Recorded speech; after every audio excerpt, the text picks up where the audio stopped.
Audio Jungle. Hi hello నమస్తే and welcome to news 3 people.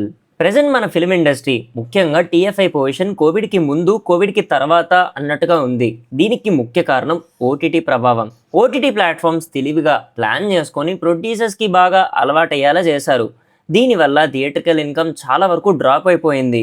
అందులోనూ చిన్న సినిమాల సంగతి అయితే మరీ దారుణంగా ఉంది. మంచి టాక్ వచ్చినా సరే అందులో కేవలం కొన్ని మూవీస్ మాత్రమే బాక్స్ ఆఫీస్ పరంగా సక్సెస్ అవుతున్నాయి. మిగతావన్నీ టీఎఫ్ఐ ఫెయిల్డ్ హియర్ అనే లిస్ట్లోకి వెళ్ళిపోతున్నాయి. పైగా ఫుట్ఫాల్స్ బాగా పడిపోవడం, టికెట్ రేట్స్ ఎక్కువగా పెట్టేయటం, థియేట్రికల్గా ఎగ్జిబిటర్స్ అండ్ థియేటర్స్ ఓనర్స్ అయితే షెడ్కి వెళ్ళిపోతున్నారు. అందుకే మీరు కనుక చూసుకుంటే కోవిడ్ వల్ల నష్టపోయి కొన్ని థియేటర్స్ మూతపడితే, కోవిడ్ తర్వాత సినిమాల వల్ల నష్టపోయి ఇంకొన్ని థియేటర్స్ మూతపడుతున్నాయి. మీకు ఇంకా క్లియర్గా అర్థమయ్యేలా టాపిక్ని పాయింట్స్గా డివైడ్ చేసి ఎక్స్ప్లెయిన్ చేస్తాను. క్లియర్గా జాగ్రత్తగా వినండి. అంతేకాకుండా లాస్ట్ వరకు వీడియోని చూసి మీ ఒపీనియన్ని తప్పకుండా కామెంట్స్లో తెలియజేసి ఈ వీడియోని లైక్ చేసి షేర్ చేసి మన ఛానల్ని సబ్స్క్రైబ్ చేసుకోండి తప్పకుండా. Chapter 1 pre Covid and post Covid. Covid ముందు ఏంటంటే ఒక సినిమాలకి లాంగ్ రన్ అనే ఫ్యాక్టర్ ఉండేది. పెద్ద పెద్ద మూవీస్కి ఏంటంటే మొదటి నుంచే పీక్ లెవెల్ బజ్ అనేది ఉంటుంది. ఫ్యాన్స్తో పాటు ఆడియన్స్కి కూడా సినిమా గురించి తెలిసే ఉంటుంది, థియేటర్స్కి వెళ్తారు. కానీ చిన్న సినిమాల పరిస్థితి అలా కాదు కదా. ముఖ్యంగా కొత్త వాళ్ళు మూవీని ఎంత ప్రమోట్ చేసినప్పటికీ జనం ఎక్కువగా థియేటర్స్కి వస్తారా అనే డౌట్తో మాత్రం ఉండేవారు. అయితే సినిమా బాగుంది అనే టాక్ తెచ్చుకుంది అనుకోండి, స్లోగా థియేటర్స్కి జనం రావడం స్టార్ట్ చేస్తారు. మూవీకి అది ఒక పెద్ద ప్లస్ ఫ్యాక్టరే అవుతుంది. బిచ్చగాడు మూవీ తెలుగు వర్షన్కి తెలుగులో అంతటి లాంగ్ రన్ ఉన్నది అంటే ఇదే రీజన్. ఆల్మోస్ట్ ఫస్ట్ 10 days పెద్ద ఇంపాక్ట్ లేదు. స్లోగా జనం వర్డ్ ఆఫ్ మౌత్ స్ప్రెడ్ అవ్వడం వల్ల మూవీ పెద్ద బ్లాక్ బస్టర్ అయి కూర్చుంది. ఈవెన్ కొన్ని పెద్ద మూవీస్కి మొదట్లో మిక్స్డ్ టాక్ తేడా వచ్చినా స్లోగా వర్డ్ ఆఫ్ మౌత్ వల్ల సర్వైవ్ అయినవి కూడా ఉన్నాయి. అందులో సరైనోడు, జనతా గ్యారేజ్, మహర్షి లాంటి పెద్ద పెద్ద మూవీస్ కూడా ఉన్నాయి. ముఖ్యంగా ఏంటంటే సినిమాలకి లాంగ్ రన్ అనేది ఉండేది. ఓటీటీ అంటే ఏంటో తెలియని రోజులవి. ఒకవేళ తెలిసినా అందరూ ఎఫర్ట్ చేయలేరు. వస్తే గిస్తే ఆ మూవీస్ని మళ్ళీ టీవీలో టెలికాస్ట్ చేసినప్పుడు చూడటమే. అయితే కోవిడ్ వల్ల కథలో మార్పు వచ్చింది. ఇంటి నుంచి బయటికి రాలేని పరిస్థితి.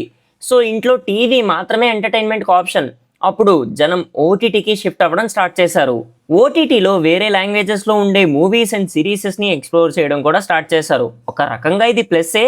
ఎందుకంటే ఒకప్పుడు వేరే లాంగ్వేజెస్ మూవీస్ చూడాలంటే డబ్బింగ్ మూవీసే దిక్కు. సీడీ డివిడి కొనుక్కున్న చూడటం అంటే సబ్ టైటిల్స్ ఇష్యూ. ఓటీటీ వల్ల ఆ ప్రాబ్లం లేదు. సో లోకల్ నుంచి ఇంటర్నేషనల్ వరకు ప్రతి లాంగ్వేజ్ని ఎక్స్ప్లోర్ చేయడం స్టార్ట్ చేశారు. యాక్చువల్లీ జియో వచ్చాకే ఈ చేంజ్ మొదలైంది, కానీ చాలా తక్కువ ఉండేది. ఓటీటీకి జనం పూర్తిగా అలవాటు పడడానికి లాంగ్ టైం పడుతుంది అని మొదట్లో అనుకున్నారు, కానీ కోవిడ్ వల్ల చాలా షార్ట్ టైంలోనే ఆ చేంజ్ వచ్చేసింది. ఇంకా తర్వాత కోవిడ్ అయిపోయింది, థియేటర్స్ మళ్ళీ ఓపెన్ అయ్యాయి, కానీ సిచ్యువేషన్ పూర్తిగా మారిపోయింది. రీజన్ జనాలు ఓటీటీకి అలవాటు పడ్డం. ఒకప్పుడు ఓటీటీ అవైలబుల్గా ఉన్నా కూడా సరే థియేటర్స్ని ప్రిఫర్ చేసేవారు, అంటే ఓటీటీకి ఇంకా అలవాటు పడలేదు కాబట్టి. కానీ ఇప్పుడు అలా కాదు కదా. పైగా బిగ్గెస్ట్ ప్రాబ్లం ఏంటంటే సినిమాని చాలా త్వరగా ఓటీటీలోకి రిలీజ్ చేయడం. వితిన్ ఎ మంత్ ఒక మూవీ నీ చేతిలో ఉండే మొబైల్లో నువ్వు సబ్స్క్రిప్షన్ తీసుకున్న ఓటీటీ యాప్లోకి వచ్చేస్తుంది అంటే ఇంకా థియేటర్కి ఎందుకు వెళ్తారు చెప్పండి. ముఖ్యంగా పొరపాటున ఒక సినిమాకి కాస్త మిక్స్డ్ టాక్ వస్తే చాలు, అయిపోయిందే సంగతి. పెద్ద పెద్ద స్టార్స్ యొక్క మూవీస్ కూడా ఈ ఓటీటీ వల్ల దారుణంగా బలైపోయాయి. ఇంకా చిన్న సినిమాల సంగతి అయితే ఎడారిలో దారి తప్పిన బాటసారిలా అయిపోయింది పరిస్థితి. సాలిడ్ ప్రమోషన్స్ చేసుకొని జనంలోకి బాగా రీచ్ అయ్యేలా చేసి తప్పకుండా మంచి టాక్ తెచ్చుకున్న మూవీసే సర్వైవ్ అవుతున్నాయి. దీనికి బెస్ట్ ఎగ్జాంపుల్ లిటిల్ హార్ట్స్. ఒకవేళ సినిమా యొక్క ప్రమోషన్స్ జనానికి సరిగ్గా రీచ్ అవుట్ అవ్వకపోతే మంచి టాక్ తెచ్చుకున్నా సరే వేస్ట్ అయిపోయినట్టే. దీనికి best example the great pre wedding shoot movie. ఇక్కడ ఏమవుతుంది అంటే జనానికి ఒక కైండ్ ఆఫ్ యాంటిసిపేషన్ క్రియేట్ అవ్వకపోతే ఓటీటీలో చూసుకోవచ్చులే అనే ధీమా పెరిగిపోయింది. దానివల్ల థియేట్రికల్గా మంచి స్టాక్ తెచ్చుకున్నా సర్వైవ్ అవ్వలేని పొజిషన్లోకి చాలా సినిమాలు వెళ్ళిపోతున్నాయి. కానీ ఓటీటీలో మూవీ చూసాక ఒక కామన్ డైలాగ్ వినిపిస్తుంది, అదేంటంటే టీఎఫ్ఐ ఫెయిల్డ్ హియర్ అని. సరే, ఇది పక్కన పెడితే ఓటీటీకి జనం అలవాటు పడ్డారు అనే పాయింట్ని మాత్రమే మనం ఇప్పటి వరకు మాట్లాడుకున్నాం. కానీ ఓటీటీ మాస్టర్ ప్లాన్ గురించి ఇంకా చెప్పలేరు కదా మీకు. So here comes our next chapter 2 the OTT effect. Covid టైంలో ఓటీటీకి పెరిగిన కస్టమర్స్ని గమనించిన ఓటీటీ ప్లాట్ఫామ్స్ తెలివిగా వాళ్ళ ప్లాన్ని మన ఇండియాలో ఎగ్జిక్యూట్ చేయడం స్టార్ట్ చేశాయి. ముఖ్యంగా మన సౌత్ సైడ్ ఆఫ్ ఇండియాలో. అదే హెవీ అమౌంట్స్కి మూవీస్కి కొనుక్కోవడం, ఊరు పేరు తెలియని మూవీస్ని కూడా ఎక్కువ రేట్స్ని పెట్టి కొనడం స్టార్ట్ చేశారు. అప్పుడప్పుడు ఎదుగుతున్న యాక్టర్ సినిమా అయినా, టాప్ పొజిషన్లో ఉన్న స్టార్ మూవీ అయినా సరే ఇదే పద్ధతి.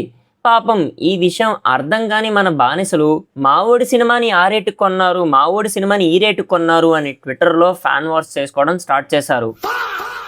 జోక్స్ అపార్ట్, జోకా నిజమే కదా, సరే ఏదో ఒకటి. అయితే ఈ విధంగా ప్రొడ్యూసర్కి ఆల్మోస్ట్ మూవీ యొక్క బడ్జెట్ ఇక్కడే రికవర్ అవడం స్టార్ట్ అయ్యింది. ర్యాండమ్గా ఒక ఎగ్జాంపుల్ మాట్లాడతా, 5 crore బడ్జెట్ అయిన మూవీని ఆల్మోస్ట్ 3 crore ఇచ్చి ఓటీటీ వాళ్ళే కొనేస్తున్నారు. ఇంకా mid range and top range stars విషయంలో ఏంటంటే వాళ్ళ స్టార్డమ్ వల్ల మినిమం వ్యూవర్షిప్ ఉంటుంది, అది ఒక అడ్వాంటేజ్ కాబట్టి పక్కా హై అమౌంట్ ఇన్వెస్ట్ చేస్తారు. కానీ ప్రొడ్యూసర్స్ని ఓటీటీకి అలవాటు చేయాలి కదా, కొనాల్సిన అమౌంట్ కంటే ఎక్కువ పెట్టి మరీ ఆ మూవీస్ని కొనేసేవారు. సో సినిమా థియేట్రికల్గా ఫ్లాప్ అయినా, యావరేజ్ అయినా కూడా బడ్జెట్లో ఆల్మోస్ట్ 50%, సమ్టైమ్స్ అంతకన్నా ఎక్కువ ఇచ్చి మరీ ఓటీటీ వాళ్ళు సినిమాని కొనేసేవారు. సో ఈ ప్రొడ్యూసర్స్కి ధీమా బాగా పెరిగిపోయిందనమాట. బిజినెస్ అనే పేరుతో ఇలానే ఓటీటీకి ఫ్రీ హ్యాండ్స్ ఇచ్చేశారు. లిమిట్స్లో ఉండాల్సిన వాళ్ళకి లిమిట్స్ పెట్టాలి, లేదనుకోండి పేక పట్టుకొని మరీ నెత్తినెక్కి కూర్చుంటారు. అప్పుడు ఏమవుద్ది చెప్పండి, వాడి చెప్పిందే మాట, వాడి పాడిందే పాట. ఇప్పుడు అదే అవుతుంది. ఒకప్పుడు ఓటీటీ వాళ్ళు అయ్యా నమస్కారం, మేము ఇక్కడే పక్కనే ఉంటాం, మీరేదో సినిమా తీస్తున్నారని తెలిసింది, ఆ సినిమాని ఇలా ఎక్కువ రేటుకి కొంటాం అని సాఫ్ట్గా వచ్చి సినిమాని కొనుక్కొని వెళ్ళిపోయేవారు.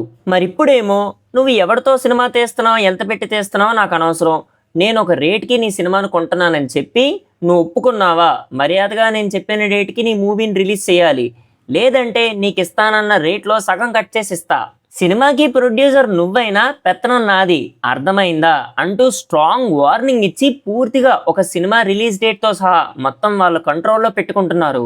ఓటీటీ వాళ్ళు చేసిన మరొక తెలివైన పని ఏంటంటే, సినిమా అనౌన్స్మెంట్ అవ్వగానే బెల్లం చుట్టూ ఈగల వాలినట్టు మేం కొంటాం అని ప్రొడ్యూసర్ చుట్టూ వాలిపోతారు. ముఖ్యంగా ఇది స్టార్ అండ్ క్రేజీ కాంబినేషన్స్ అవుతూ ఉంటాయి. రీసెంట్గా రిలీజ్ డేట్స్ కూడా వాళ్ళే చెప్పడం స్టార్ట్ చేశారు. ఈ డేట్కి మీరు మూవీ రిలీజ్ చేయాలి అని డిమాండ్ చేయడం కూడా స్టార్ట్ చేశారు. ఒక టాక్ ప్రకారం హరిహర వీరమల్లు, ఆంధ్ర కింగ్ తాలూకా కింగ్డమ్, ఈ మూవీస్ అన్నీ కూడా ఓటీటీ వాళ్ళు డిసైడ్ చేసిన డేట్కే రిలీజ్ చేశారు.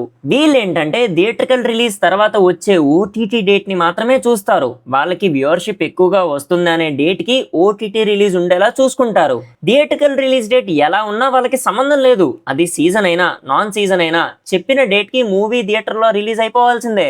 ఇది మాత్రమే కాకుండా మూవీ డిలే అవుతూ వస్తే ముందు చెప్పిన ఓటీటీ డీల్ రేట్కి తగ్గించడం, 4 weeksలోనే ఓటీటీలో పడిపోవాలి అని కండిషన్ పెట్టడం, ఇలాంటివి కూడా చేస్తున్నారు. ముఖ్యంగా ఈ 4 weeksలో ఓటీటీకి వచ్చే కాన్సెప్ట్ అనేది ఉంది కదా, అది చాలా గట్టిగా దెబ్బతీసింది. సినిమా రిలీజ్ అయిన వెంటనే ఓటీటీకి వచ్చేస్తే థియేటర్కి వెళ్ళాలనే ఇంట్రెస్ట్ ఎవరికి చెప్పండి. ఇంకిప్పుడు కొత్తగా సినిమా రిలీజ్ అయ్యి దాని యొక్క థియేటర్కల్ రన్ని బట్టి మా ఓటీటీ రేట్ని ఫిక్స్ చేస్తాం అనే కండిషన్ పెట్టడం స్టార్ట్ చేశారు. ఇలా ఇన్ని వంకలు పెట్టడం వల్ల ఏమైంది అంటే, ఓటీటీ ఉంది కదా అనే ధైర్యంతో మొదలుపెట్టిన కొన్ని మూవీస్ ఓటీటీ పెట్టిన కండిషన్స్ వల్ల షెల్వ్ అయిపోవడం స్టార్ట్ అయ్యాయి. 50% షూట్ అండ్ 80% షూట్తో పాటు షూటింగ్ పూర్తి చేసుకున్న కొన్ని మూవీస్ కూడా ఉన్నాయి లిస్ట్లో. ఇక్కడ ఇంకొక ఇంపార్టెంట్ పాయింట్ మీకు చెప్పాలి, అదేంటంటే ఓటీటీ ఉండడం వల్ల ఓటీటీ వాళ్ళు ఎలాగైనా కొనేస్తారు కదా అని మేకర్స్ కూడా కాంటెంట్ అండ్ క్వాలిటీ మీద ఫోకస్ చేయడమే మానేశారు. మినిమం రిటర్న్స్ ఉన్నాయనే ధీమా వాళ్ళకి ఉంటుంది కదా, అందుకే ఇలా హాఫ్ బేక్డ్ ప్రొడక్ట్స్ని మన థియేటర్స్లోకి రిలీజ్ చేసి మన ముఖాన్ని కొడుతున్నారు. Chapter 3, drop of footfalls. నా ఉద్దేశంలో ఒక సినిమాకి ఎక్కువ కలెక్షన్స్ వస్తే అది గొప్ప హిట్ అయినట్టు కాదు.